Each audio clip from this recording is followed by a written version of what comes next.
आखिर फैक्ट्री में fish oil बनता कैसे है? फिश ऑयल बनाने की शुरुआत होती है नदियों या फिर समुद्र की मछलियों को पकड़ने से। ऐसी मछलियां जिनमें भरपूर मात्रा में तेल होता है।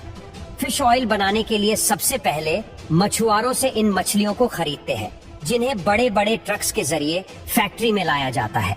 इसके बाद इनकी यहाँ अनलोडिंग की जाती है। फिर इन सभी मछलियों को अच्छे से साफ किया जाता है और 90 से 95 डिग्री के तापमान पर पानी में 15 से 20 मिनट तक के लिए उबाला जाता है।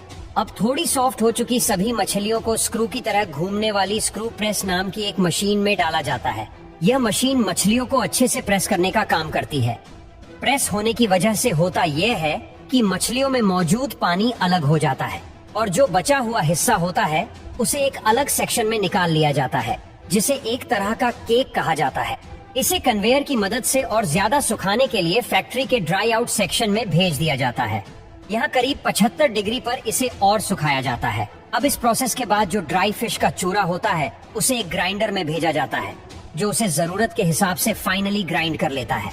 अब इन सब प्रोसेस की वजह से यह काफी गर्म हो जाता है, जिस वजह से इसे कुछ देर रूम टेम्परेचर पर ठंडा किया जाता है।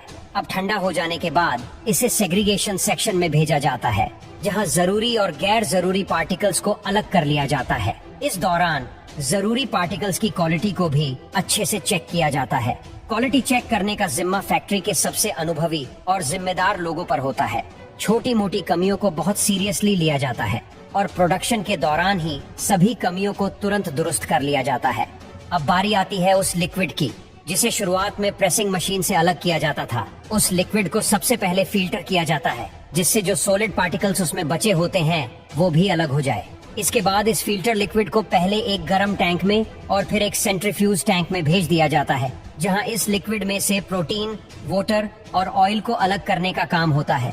अब जो सोल्यूबल हमारे पास बचता है उसमें 35 से लेकर 40% तक प्रोटीन होता है। अब इन प्रोसेस के बाद ऑयल को एनकैप्सुलेशन एरिया में भेज दिया जाता है, जहां पर जेल से बने कैप्सूल को तैयार किया जाता है और उसके लिए उसे एक खास तरह के लिक्विड में नहलाया जाता है, जो सॉफ्ट जेल को बनाता है।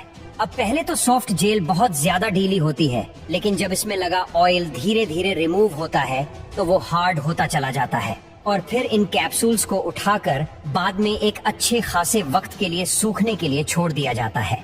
अब इसके बाद इन कैप्सूल्स को काउंट करने के साथ साथ इनकी क्वालिटी को भी चेक करती है। दिलचस्प बात यह है कि फिश ऑयल बनाने वाली फैक्ट्री में एक दिन में करीब 50 मिलियन फिश ऑयल कैप्सूल्स बनाए जाते हैं। वही क्वालिटी चेक में हर पैमाने पर खरा उतरने के बाद फिश ऑयल को ग्रेड के हिसाब से नाम दिया जाता है, जैसे refined fish oil, blue fish oil, sulphide fish oil और विंटर्स फिश ऑयल। जिसके बाद अंत में बारी आती है कैप्सूल्स को बोतल में पैक करने की, जिसके लिए लेबल लगी बोतल्स को कन्वेयर के जरिए एक नोजल के नीचे लाया जाता है, जहां से कैप्सूल बोतल में गिरती चली जाती है और फिर फैक्ट्री में सारा काम खत्म हो जाने के बाद इन्हें नजदीकी फार्मेसी शॉप तक भिजवा दिया जाता है।